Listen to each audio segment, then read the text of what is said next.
Welcome to the presentation of The Parable of the Infinite Debt by Bill DeLauder, presented originally by David Platt. I have taken it and adapted it to our context here in Uganda. Imagine that there was a businessman. He was a successful businessman.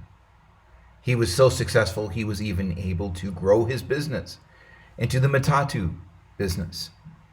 He was so excited. He couldn't wait to get started to make more profit than what he was already making. He had big dreams and took big risks to make those dreams come true. Those big risks, though, had consequences. There was an accident.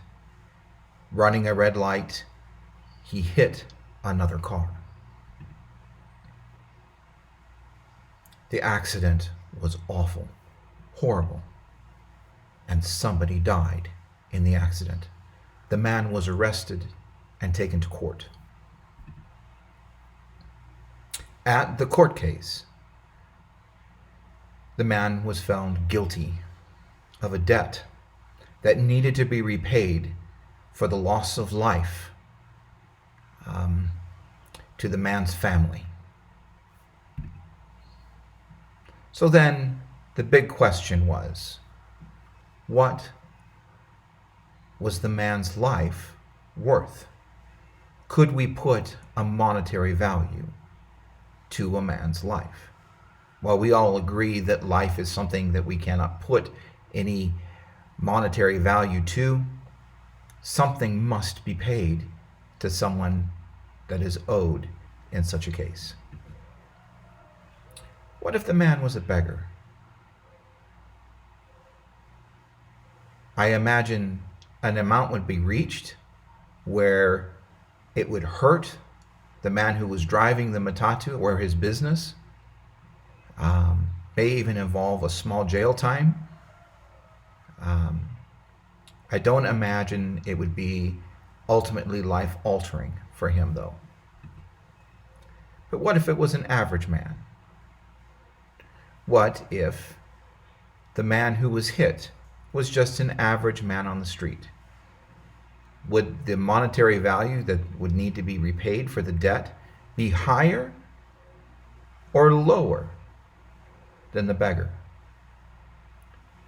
I imagine that the value would be higher because he would have to provide for his family, his children, his wife, maybe even his grandchildren. The amount would go higher because the man was worth more. What if it is a village elder or leader? How much would be paid then? Comparison to the beggar, the average man, the village elder or leader, the amount of debt that would be paid would be more. It would be higher. It would cost more and hurt more in some way. What if the man who was killed was a regional commissioner? What then? Probably significant jail time, maybe even for the rest of your life. But what if it was His Excellency President Museveni of Uganda, or any president? What if the man who was killed was a president? They might even kill you on the very spot. The court case, for sure, would probably be a death sentence. Even knowing that the value of the life of a president far outweighs anyone else in the country. We can conclude then that any debt that is owed, any debt, is based upon the value of the one who is offended.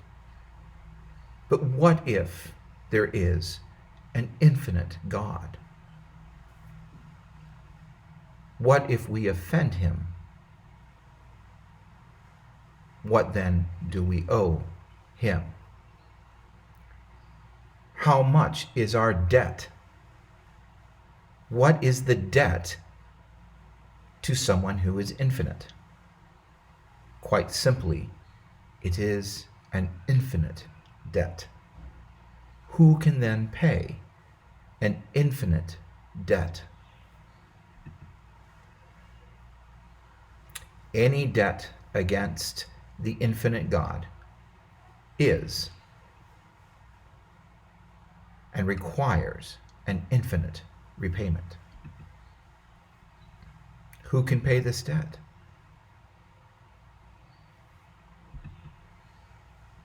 Only one who is infinite can pay an infinite debt. This is why Jesus, God incarnate, had to come.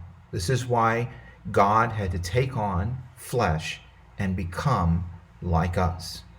The infinite had to live among us and die, because only his life could repay an infinite debt.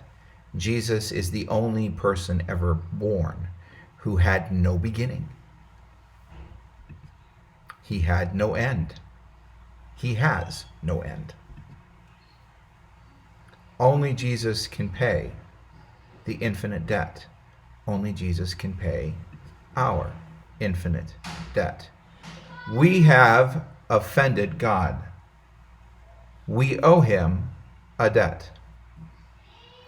We need to accept Jesus as our payment for our infinite debt. Thank you for listening to this presentation of the infinite debt, and I hope you have learned and can understand why Jesus was required in the flesh to come and pay our infinite debt.